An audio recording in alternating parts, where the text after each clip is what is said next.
Yes, guys, welcome back to Lilywhite Lab. Today I am going to be grading the whole of the Spurs squad season so far. It's an international break, there's not much going on around Spurs, so I thought now's a good time to kind of review where the whole squad is at.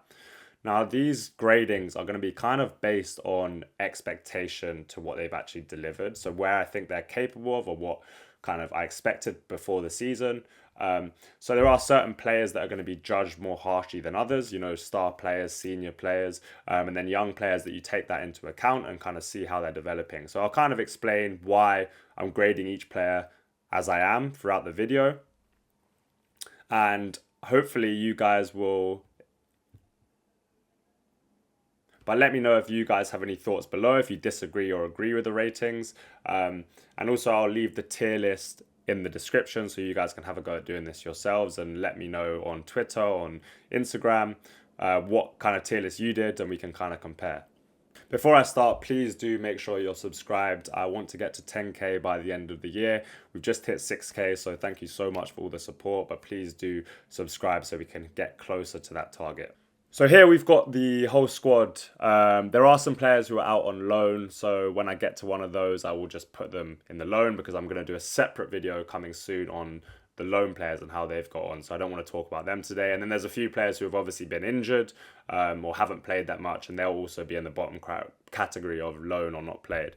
But we have A, B, C, D. Actually, you know what? I'm going to add an E as well. So I'm going to start with João Palhinha. And for me, I had my criticism of the signing. And while I don't think it's a long-term viable option, I think any top team needs a player in midfield that can dictate games. I think João Palhinha in possession too often hides. He doesn't want the ball in difficult areas. And when he does get it, he's not very progressive. But I think this is partly down to the tactics that he's been receiving. Frank did choose to bring him in, so I can only go off his performances for what he's being asked to do. And for what he's being asked to do, Palhinha has been very good. He's a great ball winner, possibly one of the best ball winners in the world. He's so good at being balanced and strong in his duels, which are just really difficult to play against. And he's great at breaking up play and playing it simple to his teammates.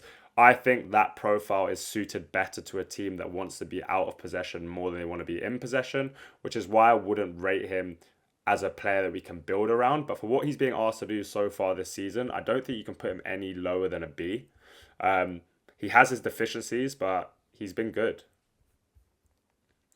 Kota Takai is on loan. Sorry, Kota Takai is not on loan. He's injured, so we haven't seen anything of him. Vuskovic is on loan. Now Mohamed Kudus. Kudus has been absolutely incredible. I mean, I knew he was a top player before he joined, but his ability to win duels both in and out of possession is insane. He's so strong, yet so technically secure.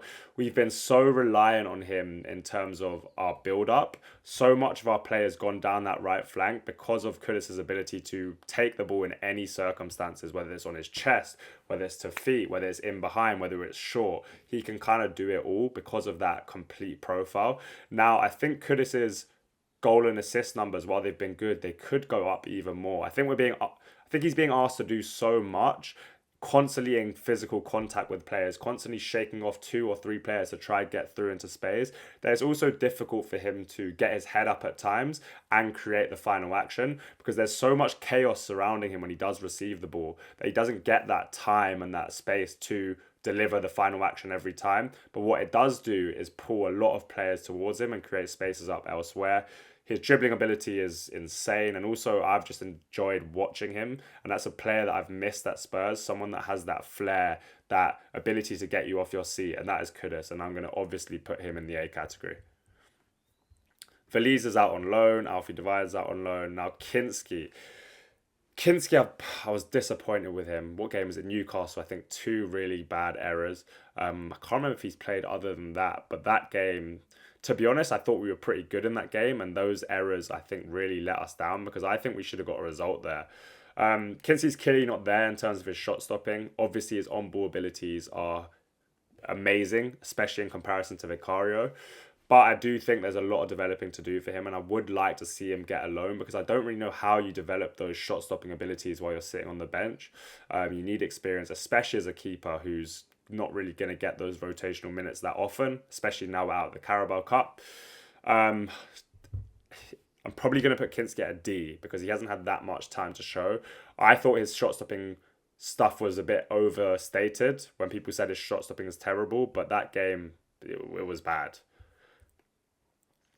Archie Gray. See, when Archie Gray has played, I've been really impressed with him. I don't think he's got anywhere near enough minutes as he should, and now he's obviously out injured, like half of our squad. But I think Archie Gray has been good when he's played.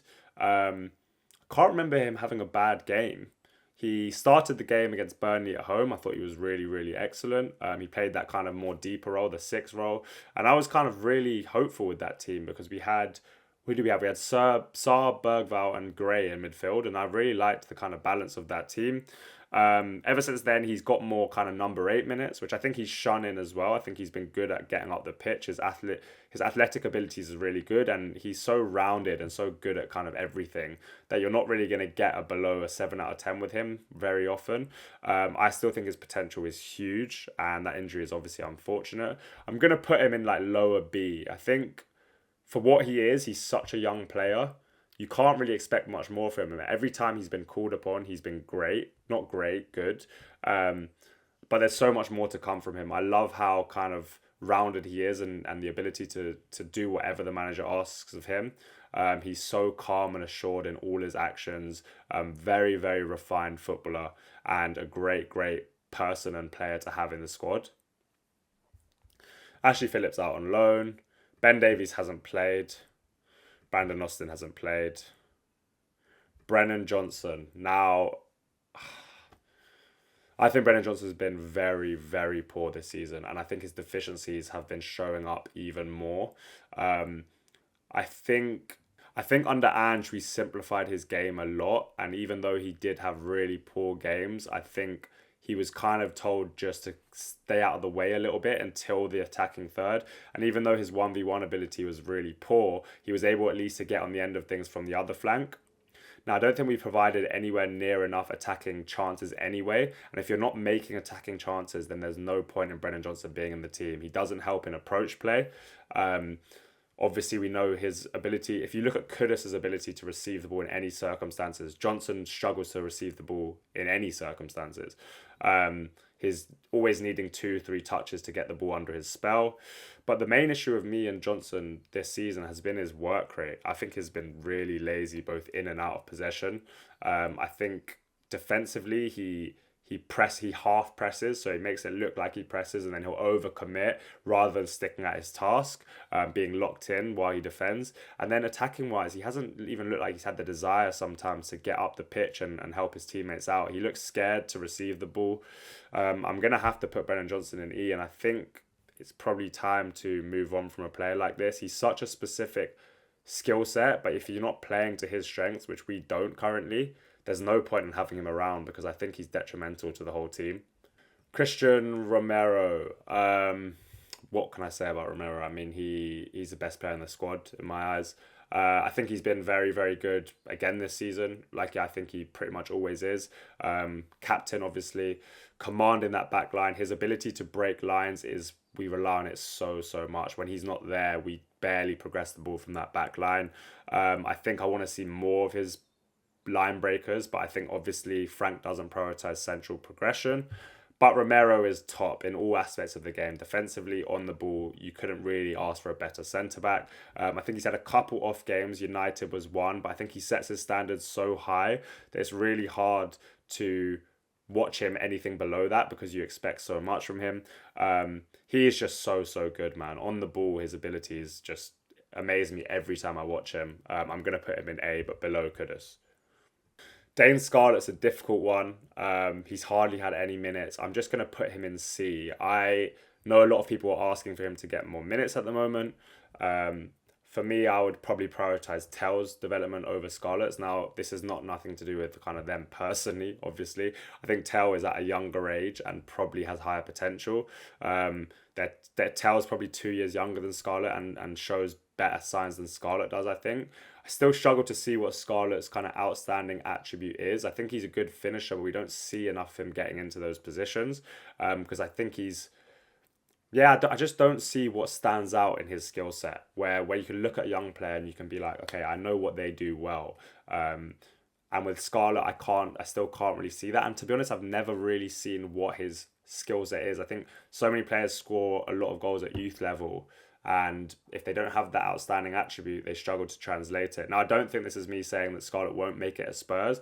I just need to see more to be convinced. And at the moment, he's in that really difficult phase where he's not getting first team minutes, but he also isn't getting academy minutes because he's kind of in between, which is why he should be out on loan. We need to see more of him before we can make a judgment. So I'm going to have him in C. I don't think he's been bad. When he's played, he's been pretty good. Kulusevski has not played. Obviously, can't wait for him to be back. Udogi. Now, I think Udogi has been excellent every single time he's played, and he transforms us when we're playing with him at left back. We know Spencer's had his struggles playing kind of in an uncomfortable way, but I think Udogi provides us with so much intent on that left flank, so much progression with that athletic ability, the carrying ability, but also has struck up a really nice partnership with Odebear, where I really like the way they rotate. So sometimes Udogi will come narrow and Odebear will keep the width, and vice versa. Odebear will go into the 10 role and allow Udogi to overlap. I think they've got a really nice partnership there. If Udogi can stay fit, he's one of the best fullbacks in the world. But I do think we need to sign some cover with him for him. I want a very similar profile to come in who can just pretty much do what he can do. Obviously, maybe not to that top level like him, but provide us with some cover when he's not there, because we look like a different team when he's not playing in a negative way. I'm going to have him at B, high B. I think I'd have him above Polina. When he has played, he's been really good, but we just haven't seen it enough yet. Jed Spence, I will have in C. I think he's been pretty poor on the ball. I think you know what you're getting with Spence off the ball. I think he's defensively a lockdown 1v1 defender. You're not going to beat him. Most wingers will never beat him. He's one of the best 1v1 defenders I've seen at Spurs. But there's been so many issues with him in possession. I think he's not being brave enough. Even though he's playing left back, he's constantly showing where he wants to play all the time, showing inside, closing his hips off. I think even if he could play a couple passes down the line throughout a 90 minutes, then it keeps the opposition guessing, so that when he does then cut inside, it's not so predictable. But at the moment, every time he receives it, he wants to play back to the centre back or play a square pass. And I think that's been an issue. And again, this could be instruction. But I think from what we had of Spence last season, I think it's been a slight drop off with him. And I don't think it's really his fault, but I'm going to have him in C. Solanke has played about 30 minutes for us. I'm not going to really rank him. I think massive miss, especially with the injuries to Kolo Muani now. His link play has been really missed. I think the ability to go direct with him as well is an option that we haven't been able to really use. You can't really go direct with Richarlison because he doesn't control it. So yeah, someone we've really missed. Vicario's season's been weird because first half of the season he was really, really poor. His shot stopping was being brought into question. His distribution has remained poor throughout the season. Again, not really his fault. He just doesn't have the capabilities to do the distribution that we want, especially those mid to long kind of clips out wide. But his shot stopping recently has come into its own. Back to what we expect from him. Really, really agile, able to prevent really high quality chances for the opposition going in. So I'm going to have him below Spence in C. I think that start to the season was rough and his distribution has been poor. Maddison hasn't played. Danso's been pretty reliable every time he's been called upon. The thing about Danso on the ball is he's quite basic, but he's brave and he plays quick. And I think there's so much to be said about on the ball abilities in terms of intent. If you look and show purpose with the way you pass the ball, the way you carry the ball, it goes a long way. Even if you don't have the kind of technical capabilities that Romero has, I think Danso's ability to keep it simple but be really intentful and purposeful with his ball playing has been good. It's not always pretty, but he gets the job done in terms of in possession, and out of possession he's he's a warrior. He puts his kind of self where it hurts. He wins the ball really well aerially. He's calm as well, which is massive because so many of these warrior type defenders can often be a bit rash, but Danso's not that. He's very calm and composed. Really good character, it seems to be around the place as well, and happy to kind of fill in where needed. I'm gonna have Danso. I'm gonna have him above Palhinha because I think back to Palhinha. I think so many of our issues have come from the midfield's lack of progression, and I think Palhinha is a big part of that. I don't think it's necessarily Palhinha's fault, but it is him because Frank is picking him. If that makes sense. Bergvall. Bergvall's been a weird one. I've actually been quite disappointed with him. He's so talented, as we know. I think against Newcastle, he was very good when he kind of played that off the left kind of narrow role, coming in to help Xavi in the 10 area. He had a great game against West Ham, but albeit that was kind of against 10 men for most of the game, or at least the bits where he was shining. And then he was good against Burnley first day, but apart from that, I think he struggled. And again, I think this is not his fault. He's been playing in the 10. I think he's too clunky to play in the 10. I don't think he's nimble enough. I think he's someone that wants to carry the ball in open spaces. He wants to get lots of touches. He wants to, yeah, to kind of be an all-action player. And I don't think we've been allowing him to do that. So I'm going to have him in C, probably below Spence. I still think he's a massive talent. He obviously had that concussion recently, so I hope he comes back. I expect him to kick on for the rest of the season. I still really rate him highly, but I don't think he's been playing at his capabilities. This guy, let's not even get on to him. Let's just ignore that. Who is that? Matisse Tell.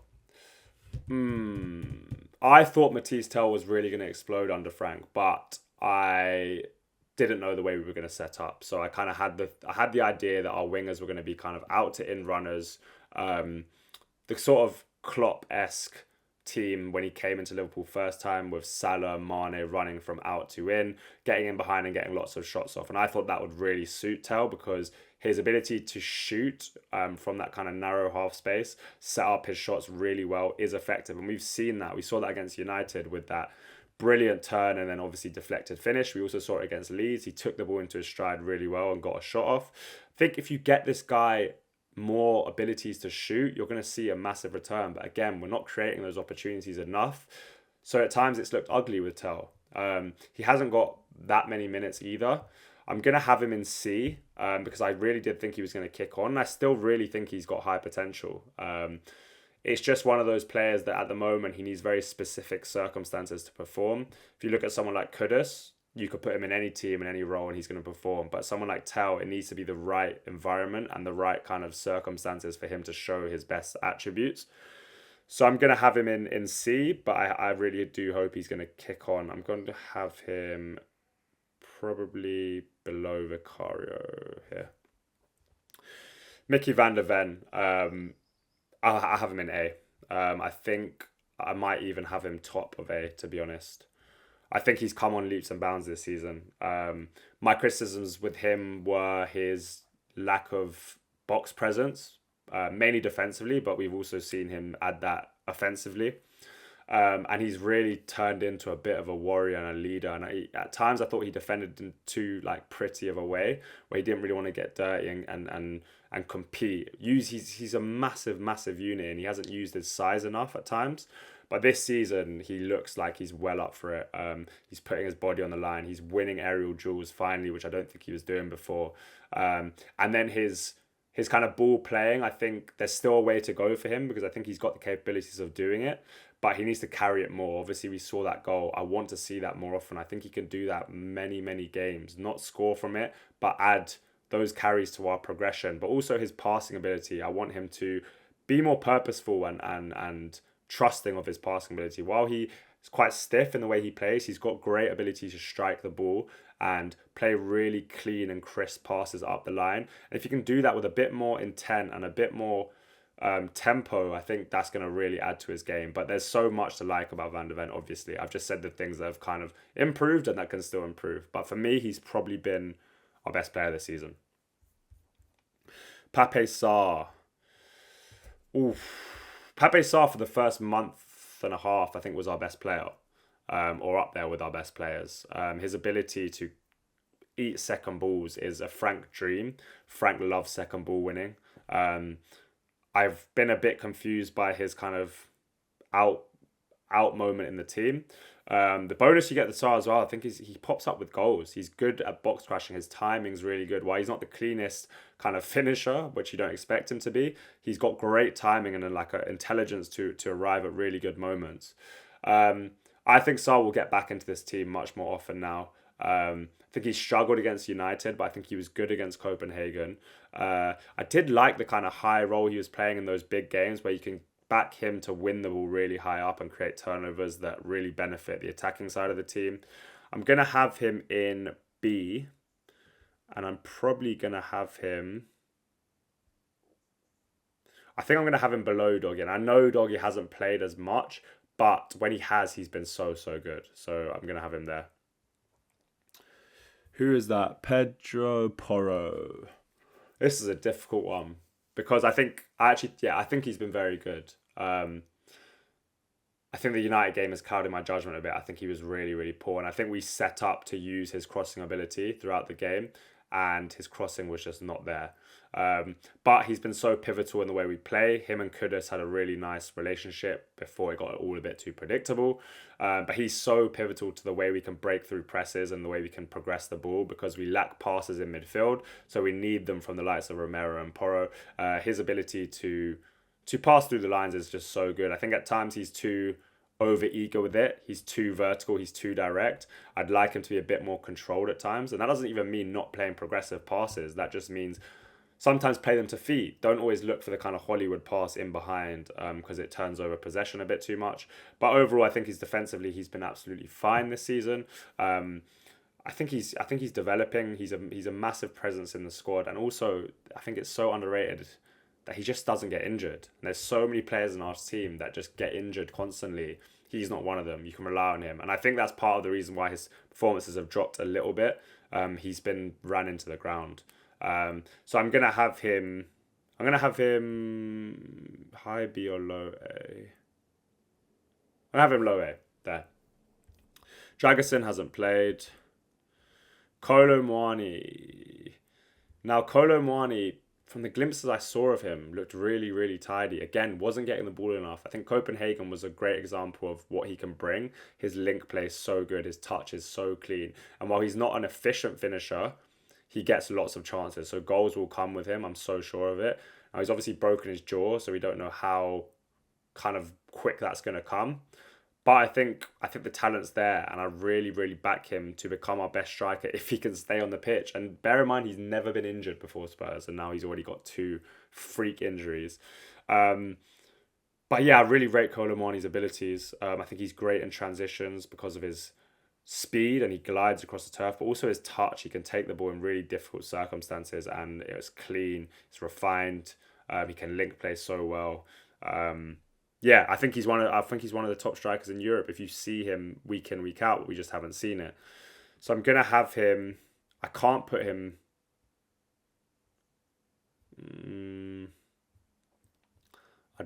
It's difficult because we haven't seen enough of it. He's played 2 games. So I'm gonna have him. I just think he's been better than Vicario. I'm gonna have him there.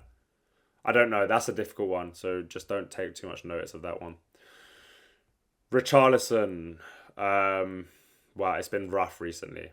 He started well, but there's so many things he struggles to do, and that's just really difficult to watch. There's so much of Frank's system that relies on a striker to link play, and he can't link play. The ball bounces off him. He's always falling over. It doesn't ever look clean with him. When he does pop it off, it's never like a clean touch and play or a one-touch play. It's always like it's bundled through, and that's just not reliable to be able to play with. He obviously was a good mover and finisher in the early weeks. That finishing ability has really gone off the ball. He's missed some sitters, including a penalty. I think his confidence is low. He's so kind of up and down mentally, which I respect, but I also, as a footballer, that's not going to be beneficial for you. I just think we're past the point of needing him, and I don't think he's helping the team. I also think his minutes should go to Tell because we know he's not getting any better, Richarlison. he's been a struggle to watch in possession, man. It's never clean with him, and I need my striker to be cleaner on the ball, because the amount of turnovers we give away, or the amount of times we put ourselves back under pressure when we play to him and it just doesn't stick, is a big issue. So I'm going to have him in D.